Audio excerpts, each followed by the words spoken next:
Okay, hello everybody.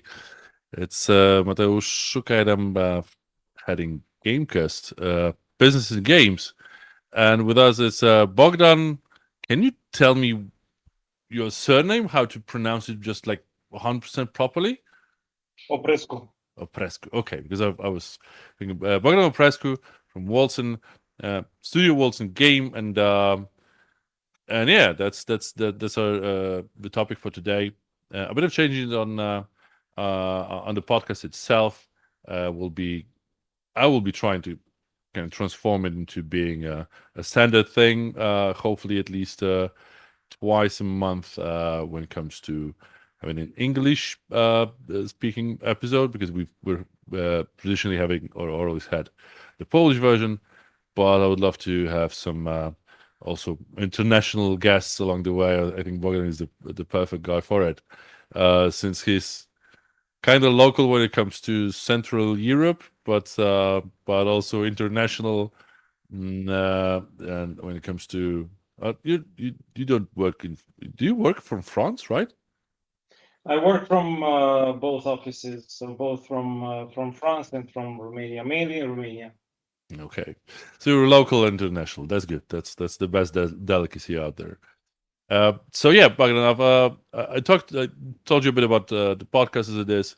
As What I do is we try to get more into business of games and less on the designing arts and gameplay of games and what they are, but rather treat and talk and discuss the money in it, and also I'm guessing HR, hiring, how to get into business, how to grow in it, and so on and so forth. So great to have you here. Thank you for that you're here. Thank you for inviting me. It's my Okay, pleasure. okay, Bogdan. Let's maybe start with your story, because I'm guessing. Do you think that every gamer out there on the planet knows Bolton? Absolutely not. Absolutely not. Really? I think that you kind of broke the glass ceiling, so to say, and I'm guessing a lot of gamers, or like the majority of gamers, especially in the Western hemisphere sphere, or part of the business, they they probably know you, right? Or that's an over assumption. I mean, a lot of people. We were lucky enough to get a lot of people to buy our first game, Wolcen Lords of Mayhem. So we did very well in terms of sales. And I think you can call this a success, especially for a first game that was released by Wolcen. But yeah, I mean the industry is massive, right? And if probably if everybody in the industry would have known Wolcen, it would have been a very different situation. The company would have been much bigger. We would have had a lot more games in development, a lot more games released, and so on and so forth. So I think we're barely scratching the surface to get out there and to be, to put our games in front of as many people as possible. But we have a long way to go to reach that. Well, don't you have this feeling that you not only scratched the surface? I think that you kind of broke through to it, because it's you sold a few million copies, so you're out there, right? You're not like in, I don't know, top 50 to top 100, right? It's because there's obviously like um, a very exclusive league of games and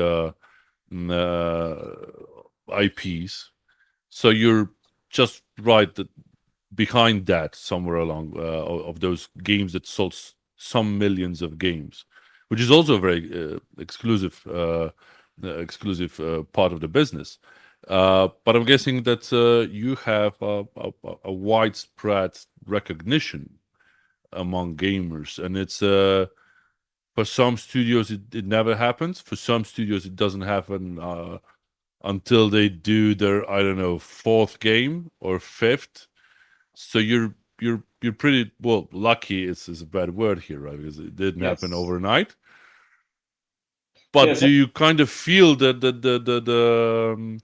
maybe the pressure too? Because I'm guessing that's always out there, also in the ever-changing industry. But do you feel that that you're in a made studio? So to use the mafia reference, that you're a made studio with your made game, and you're out there. And it's you kind of need to appreciate that. Yeah, I mean, we are very lucky, as you said. I think the luck came from the fact that the first game was targeted at a certain audience that was just reigniting as a market this top-down action RPG genre, the Diablo-like games. And I think with the first game, we've managed to catch this sort of a rising tide, and that helped a lot. And of course, it helped a lot also on the when we released the game, because that also played its part. And of course, we were not alone. There were a lot of people in the industry that supported us with their know-how and so on. So I think behind luck, there was still a lot of blood, sweat, and tears that was poured into the project. Um, but yeah, I think that in nowadays you still need to have a certain dose of luck in whatever you do, no matter if it's games or anything else. Luck it plays a big part in that. Okay. So maybe can you tell us a bit about your story? Pretty short because I know it can get pretty long for some people in the industry. But I would love to know your feedback because I'm guessing that's a new story for all of the guys listening to us out there. When did you start? How did you get that? Because last time we had Damon, that's the CEO of Feardamic.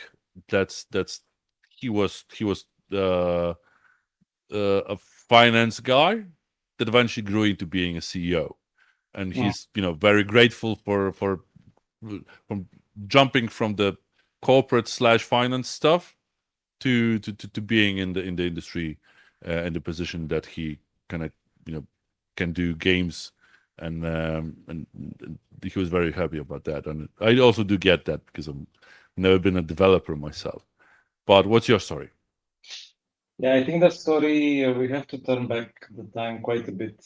The story starts when I was about 12, and I got my first uh, PC, let's say, and I was exposed to this. Exposed is not a good word, man. Don't. It is because it was the first time when I could actually interact with this amazing world of the video games, and it was a sort of a passion at first sight. It was something that I really wanted to explore further and to learn how to make games, and I started coding. I started how to learn how to code, and I think it guided some of my early decisions in life in regards to the kind of high school I would go, or university, and so on and so forth. And then professionally, I started in 2003, and I really started like the very classical, traditional routes with an entry-level position in QA, and then gradually I moved up as a lead tester, and then moved into designing games, and then jumping into project management and producing games.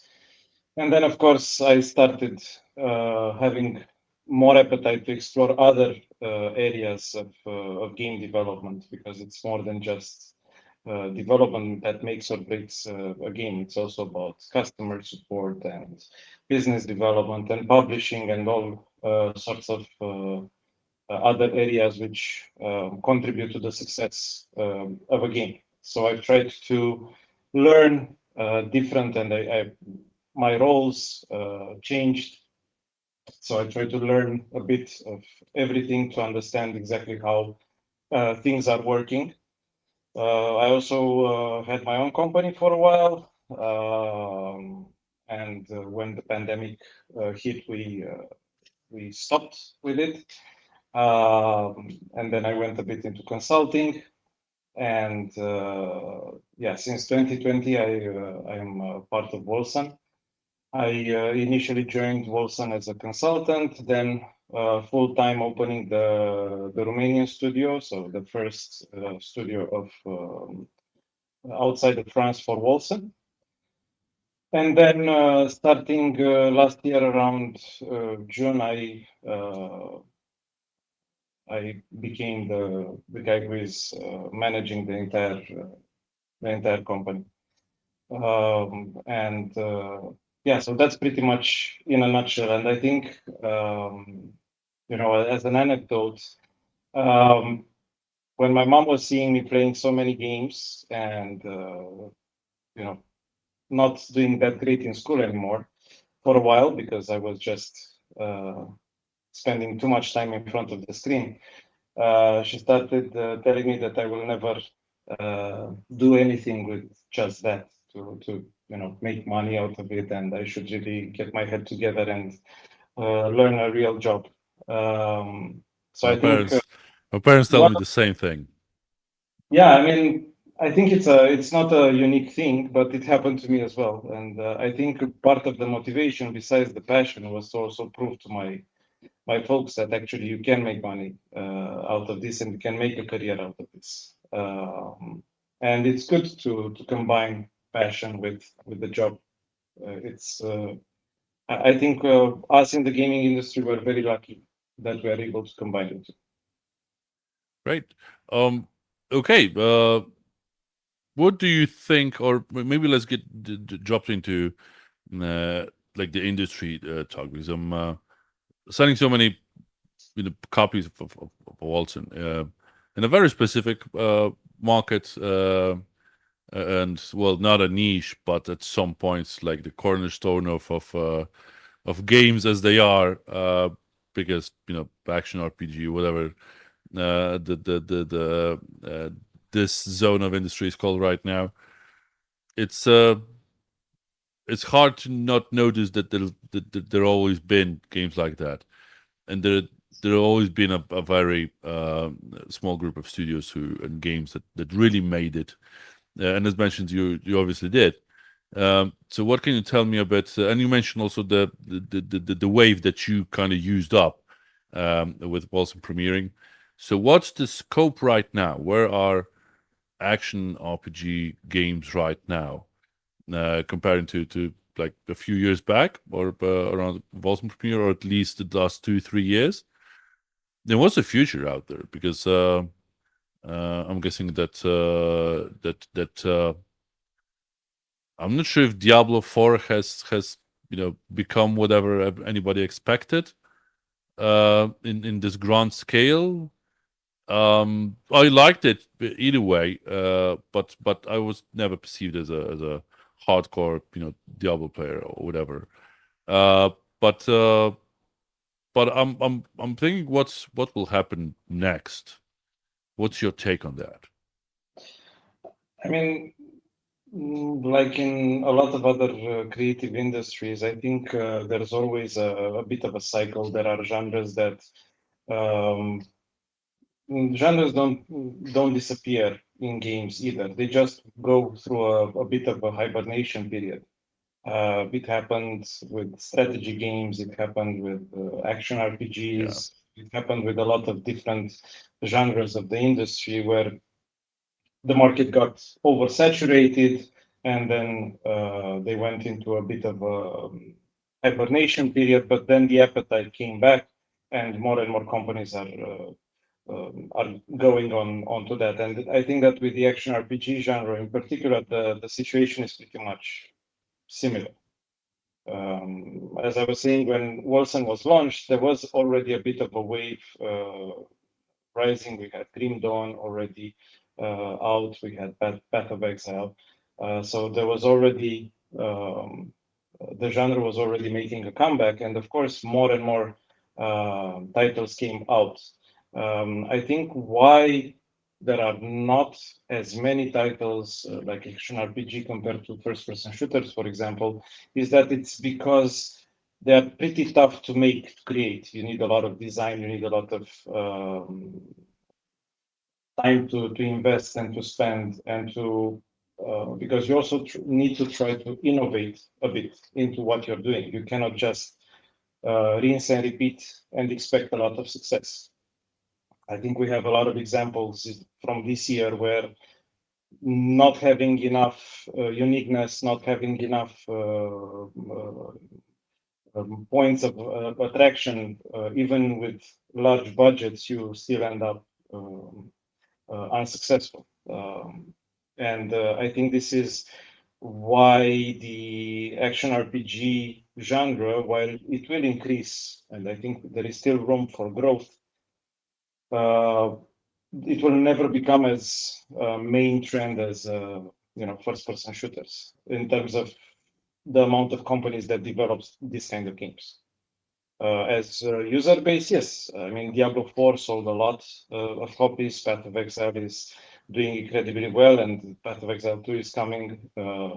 Last Epoch has done amazing as well. So you have quite a few success stories out there, which cater to an audience that grows bit by bit.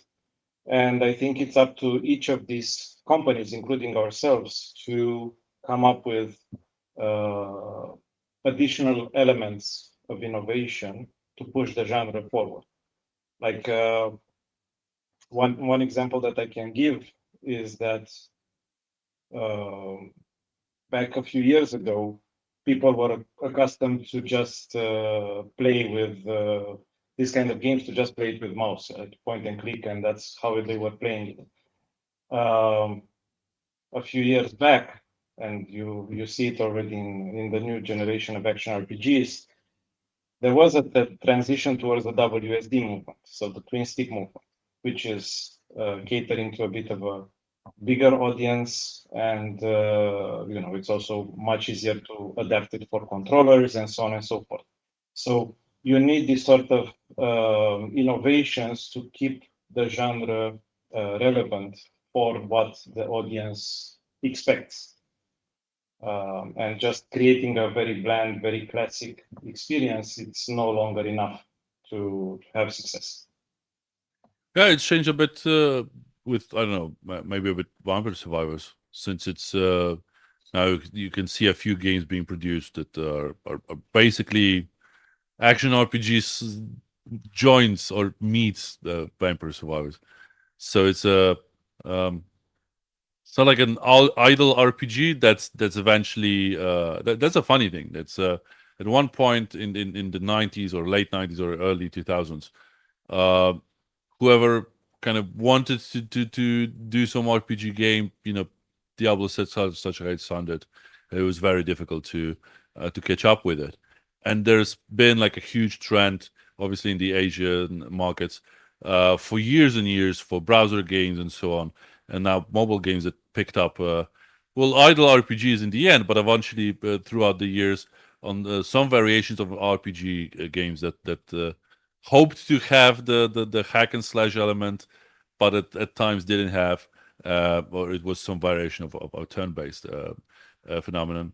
And then in the end, we've got now both cycles kind of met, where we have games that look and feel like an isometric action RPG or hack and slash variation, but eventually are in the idle RPG slash Vampire Survivors game. That's a fine thing. And also we have a lot of isometrics survivals game that you build your base, you craft, you go around also killing stuff, and the hack and slash element is there. So now the real hack and slash action RPG from 20 years ago, it grew into like 3 or 4 different genres or subgenres in it all. And to be honest, it started off with that, and also having like the double A, triple A auction producers like Wolcen, they're at the creme de la creme level of it all. So it's fun to see, and that's where the crowd is at. It's in like several places, and it's influenced by a lot of gamers, and obviously by a bit the Asian markets and the mobile market, and that's also a change a bit because Diablo Immortal was unthinkable in the early 2000s, right? To have that, and you already have that, and I think that's also a thing of the future that each and every game would should have a variation of a mobile solution, because it's just great to have to play that specific type of game in a comfortable environment of while traveling. But that's that. You've been to Gamescom. You Yeah. had stuff done there. So maybe before we plunge into more on you guys, what do you think about Gamescom? Where we are right now as an industry, and how you see it? How what's the vibe that you're getting? Because you have this unique position to be somewhere from the east, well, not like east far east, but central Eastern Europe, like me, like us in Galactus, and we kind of I see the difference between Western and Eastern Europe. There's a fine line between there, and those are two different industries. And I would love to hear your take on this. Where are we right now, and where are we heading? Um, Gamescom was very interesting to me personally, because there was a mix of emotions that I could grasp and feel in me interacting with different people that I've met there, from the publishing side, fellow development studios, media players, and so on and so forth. And there is this sort of a mixture between, on the one hand, excitement, which is, I think, something that, anyways, you feel when you go to this sort of an event. But there was also a lot of, there was some fear, there was some cautiousness, and I think a lot of people still don't know what and how will this industry evolve in the next 12 to 18 months, because there are a lot of unknowns, as you saw left and right. We have a lot of companies shutting down, a lot of layoffs, and that affects the morale of people. There's deals that go under. Um, there's a lack of cash, and a big need of cash on the other hand. Money is still quite expensive to get. So I think that it's not very easy to foresee where things can evolve. The motto before Gamescom at the beginning of the year, there was "Let's survive to 2025." Now I've seen more the transition towards "Let's just survive." Yeah. So it's really there is a lot of fear of unknown. Of course, the pandemic helped the industry, but it also handicapped it a bit, because I think that a lot of companies grew to match the hunger for content, and there was a lot of investments and so on. But once the pandemic ended and people came back to their regular life habits, with work, going to the office, and so on and so forth, I think it started to, and usually entertainment is towards the end of this butterfly effect or domino effect, and we see now the results of that overhiring, overspending, overinvestment. We just don't need that many games. Yeah, I mean, I think it's just a matter of recalibration, Yeah. right? At the end of the day, it's a matter of recalibration. And yes, maybe one of the things is that we have too much content, and it's harder to put your game out there. So yes, there will be a period of recalibration for sure that will still continue. And I think that new types of businesses and business models will appear out of this, let's say, tremors and earthquakes that we're going through right now. I still think that the industry has a lot of potential, and I firmly believe that the industry will grow even further. But my biggest fear right now, to be honest, is the fact that we are a bit following in the footsteps of what happened with the Hollywood movie industry, and we are going through the same commotions as the movie industry went, and we didn't learn that much from their mistakes, unfortunately. So we are repeating the same mistakes, and everybody's hurting, unfortunately. Don't you think that we kind of there are a few things around COVID and around Gamescom, but I kind of had the feeling that we over COVID, around COVID, we fought with or well, we got remote work, which was, yeah, now we see that it's a golden standard, right? It's people like working from home in the end, and the industry was a bit overtired, overstretched, overcrushed, and that needed to change. So that was an additional new thing. That was not.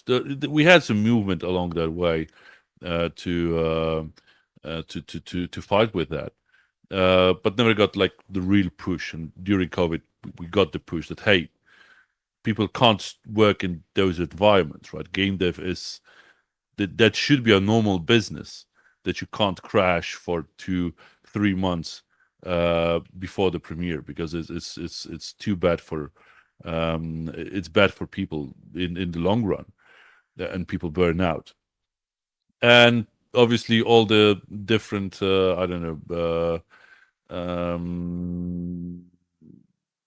issues with, Gamergate, bro culture, sexual scandals, whatever. We had at least a few big issues, and it turns out that I had the feeling that during COVID we kind of started working on those, and kind of were aiming or going through or heading to some solution, or to some, I don't know, clarity point, or we started figuring things out.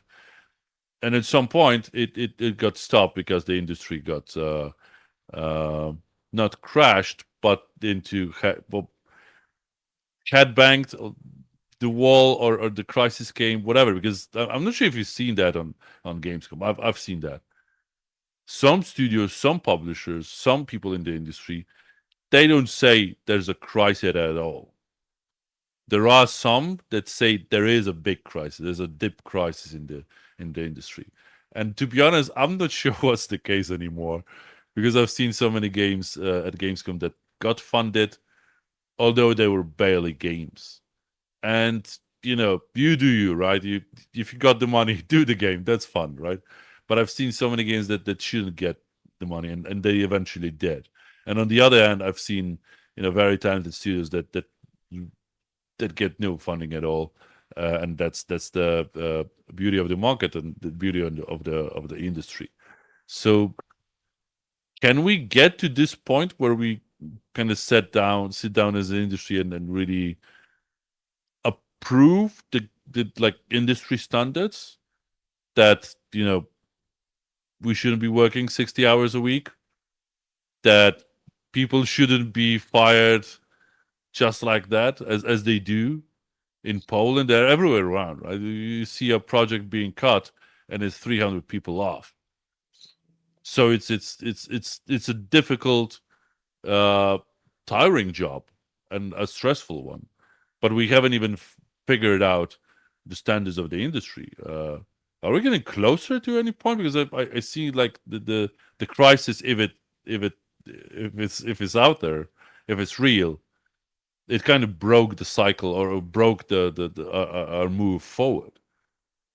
I'm I'm not sure what will happen now. Will we be getting back to the on track with this positive change that should have happened in the industry years ago? Really?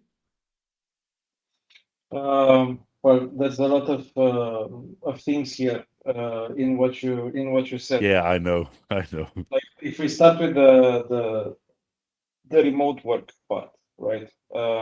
Definitely the pandemic opened the eyes of a lot of people and forced them to realize that, you know, when you work from home, you have a lot of advantages. You have more time for spending time with your family, and while you still take care of things at work.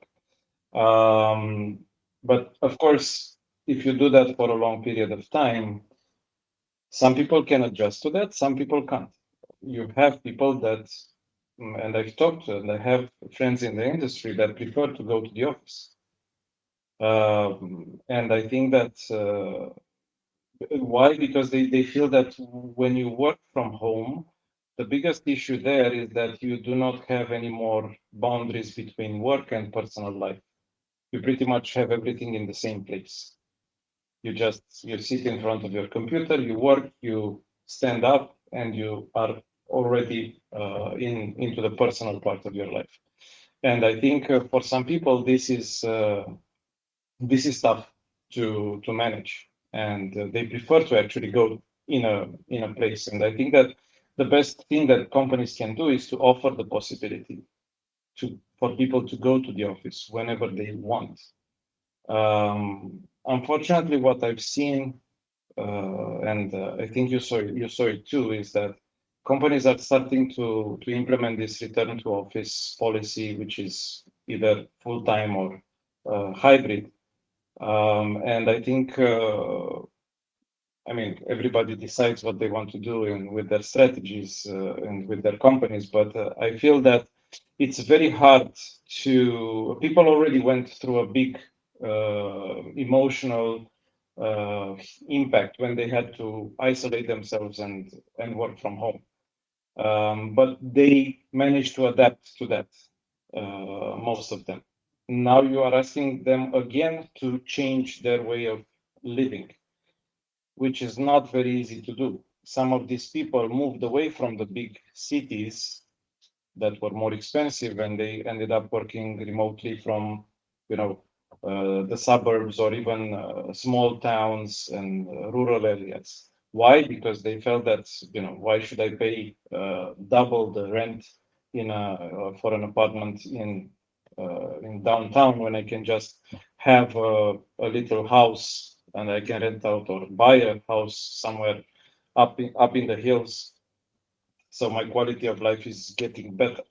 And now, if you ask those guys to come back into the office, they're doomed because they can't. They're too far away. They can't commute 100 kilometers every day, back and forth. Yeah. So I think that if we want to fix us, is we need to put our people first, our employees, our collaborators. If we do not do that, it's very hard. And crunch time, yeah, crunch time. I mean, you can imagine in the 20 plus years that I've had in the industry, I had periods in which I had to crunch. And I won't lie that there aren't some, you know, small good parts of that, extra team building that you get. People feel that they're together in the trenches and whatnot. So that's the good part. Unfortunately, it comes with a very high cost. And I'm not talking here about the monetary part, but you know, health and family and everything. And I think that this crunch culture is something that you know, it's in the power of each of us to reduce bit by bit. You can't do it overnight, but you can implement processes and procedures to make sure that you reduce them to the point in which you don't have to, and the teams don't have to do them anymore. So it's a change of mentality for sure, but it can be done. And I think that you really need to put this as a priority as a company if you really want to do something about it. Just declaring that you don't want to do crunch time is not enough. You need to actually put in place some guardrails to prevent and limit as much as possible the crunch time. Okay. What about the big publishers? Because because you self-published, Yes. Wolcen, and Yes. yeah, maybe let's start with that because I'm guessing that big publishers are always a nice topic to cover. It's always fun if Ubisoft gets kicked a bit, but then again they're part of the business. Whatever they do is kind of influencing us in the long run. Um, what was the story of you self-publishing? How difficult it was, and what lessons you guys have, also for future, because I'm guessing in the difficult world of getting a publisher, self-publishing is bigger than ever, right? Yeah. Yeah, I think there's more and more studios that are trying to self-publish or find a way to self-publish, or even find partners that offer this sort of publisher as a service approach in which they can provide some of the services that the traditional publishers are offering, but taking a much smaller percentage of the rev share. So they can still do marketing, they can still do PR, they can still do community management, maybe even QA localization and so on, but without taking an arm and a leg. And yeah, for the people that can do it, I think it's a very good approach because you don't have to necessarily invest the money into building your own self-publishing capabilities. Ideally, of course, you'll be able to do that, and that will give you a lot of autonomy in what you're doing. But the publishers are not evil. Okay, they Yeah. are there for a big reason, for a very important reason, and the main reason is the fact that there's a lot of talented teams out there that they have some extremely good games, but they don't have the funding necessary to take those games over the finish line. So publishers are still relevant, and they can help a lot. Of course, they can also do not a great job because your project is not that important to them. But if you do your due diligence as a development studio, when you discuss with publishers, you can identify the good ones from the not so good ones, or the ones that are actually the best fit for what you need, and to make sure that they have the services that you need, and also to make sure that the culture, their culture and with your own internal culture, are a pretty good fit. Because if those cultures don't match at all, it's going to be a hell of a ride to work with such a publisher and release your game. So yeah, and other than that, I mean, I joined Wolcen after Lords of Mayhem was released. Lords of Mayhem was released in February. I joined in June, so a few months after. But I think a few lessons that we've learned the hard way. First of all, it's about community. I think that community is very important for developing the game in 2024. And what other studios did before us successfully with community-driven development, like the guys from Amplitude or the guys who did Subnautica, are examples that we can all learn from in order on how they interacted, how they grew their communities, how they build them up, and how they the kind of transparency that they had, and so on. And I think that you need this sort of a strong community to back you, as especially if you want to self-publish, it becomes quintessential to have a community and to build a community very early on when you develop games, because they are the ones that can support you, and it's better to be transparent and as honest as possible with them when it comes to the where things are, right?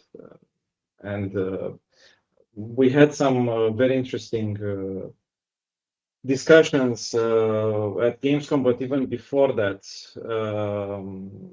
with some people from the media, and it was refreshing to see the fact that even when we showed them something that was not yet ready, or like when we gave them the disclaimer, okay, this is still in progress or very early alpha or prototype state or whatever, they were actually happy to see that we are so frank with them and we do not try to hide things and so on. And I think that the communities are the same.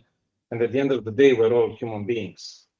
Trust is something that is key for any sort of human relations. If you do not trust the people around you, if you do not, if the community doesn't trust you as a developer that you're going to do a great job and that their voice is heard, then they will stop supporting your game.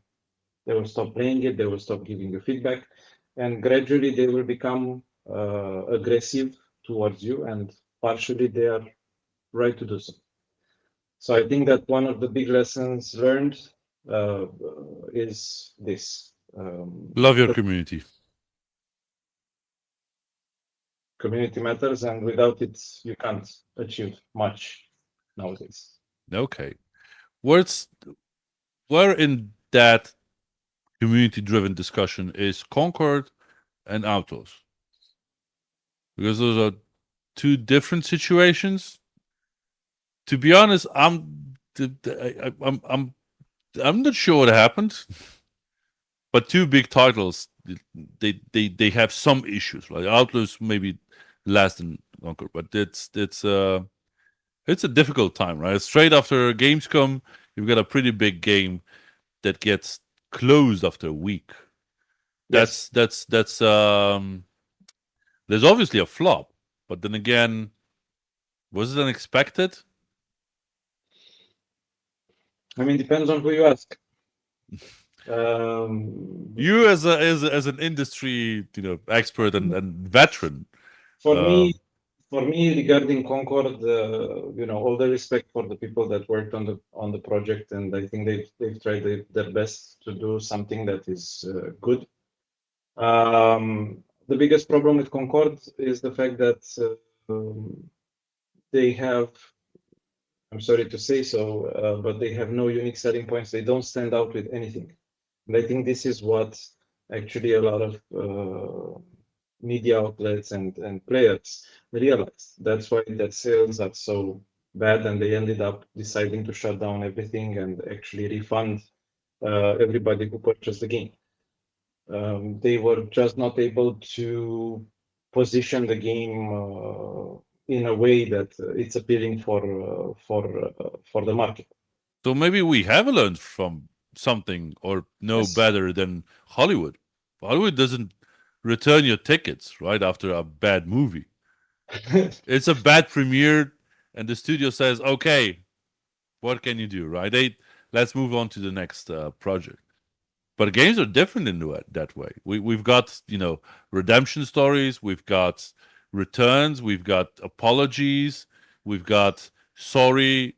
We are trying to treat our employees differently. We were a bit of a different industry. I don't think anybody in Hollywood would return movie tickets or whatever. No, movie tickets, no. But if we're talking about retail, for sure there are some returns there as well. But I think it's also a very different thing. A movie, once it's done, it's done. You cannot release a patch to fix your movie. Yeah. You cannot say, hey, you know what? We understood that you don't like the way the actor voiced or acted on that scene. So here's an improved version with that scene fixed.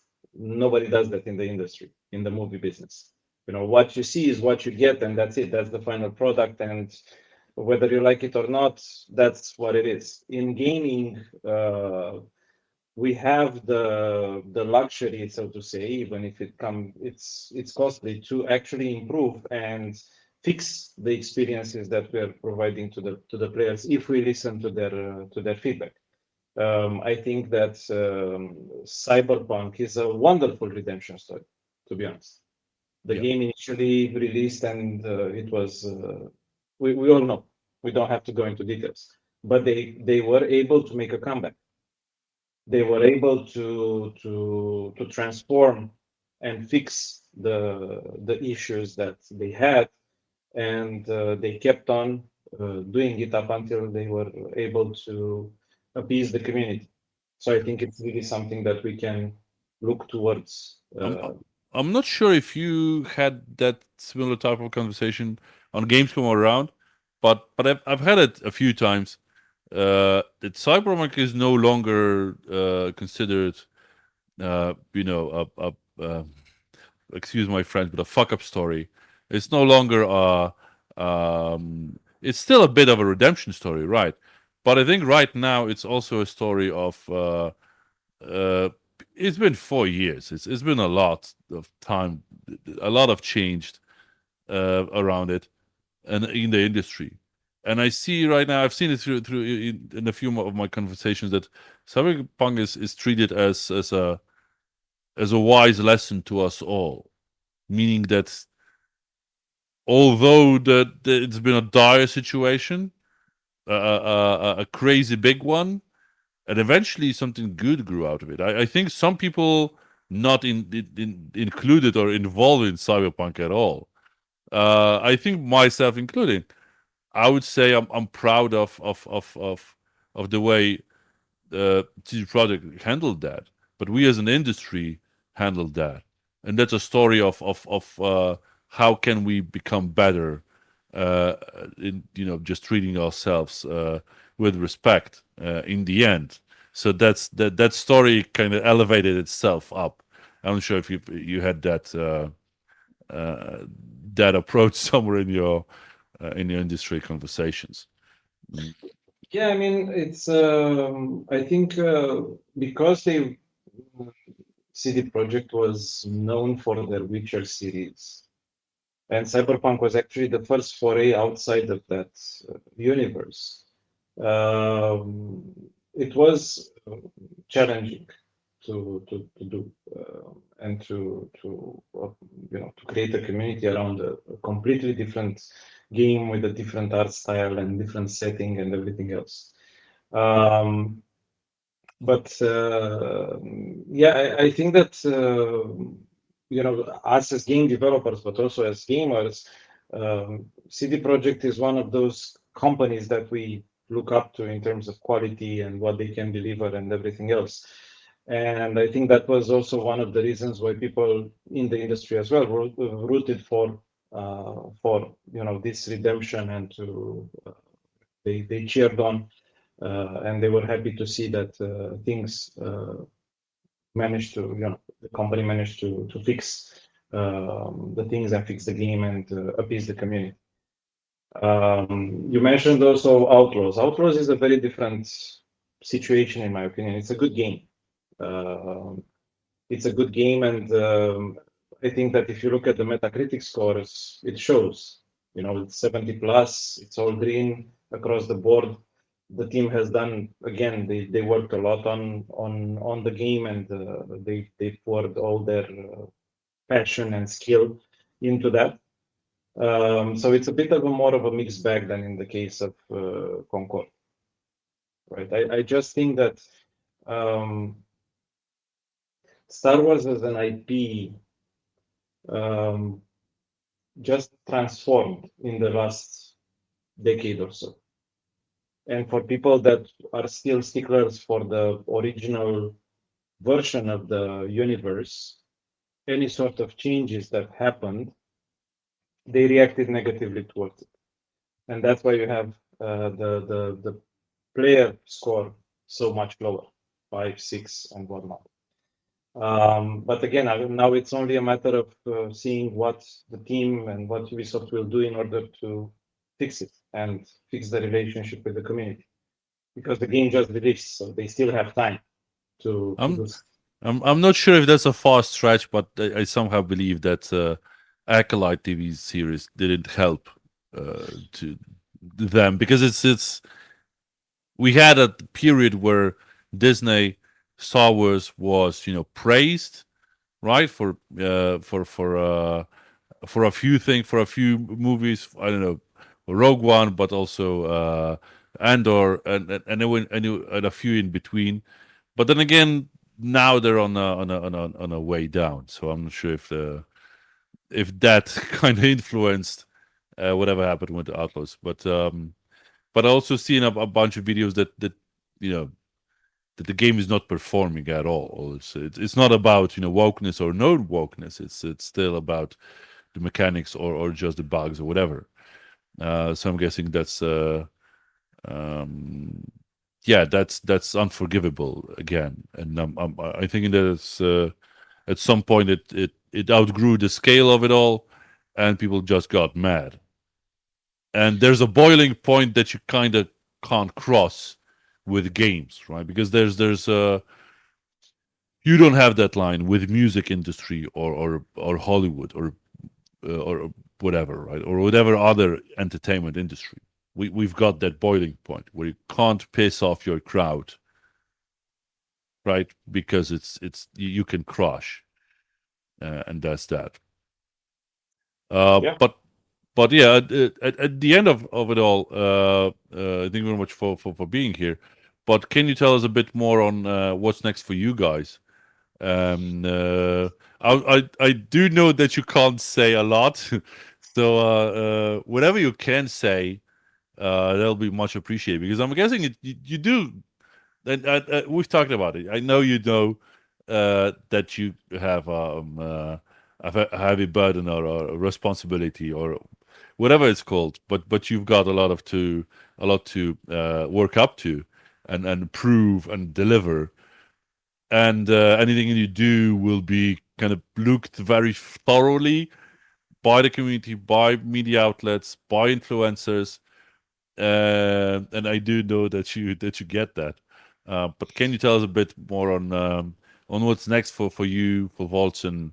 Um, uh, Again, what can you say?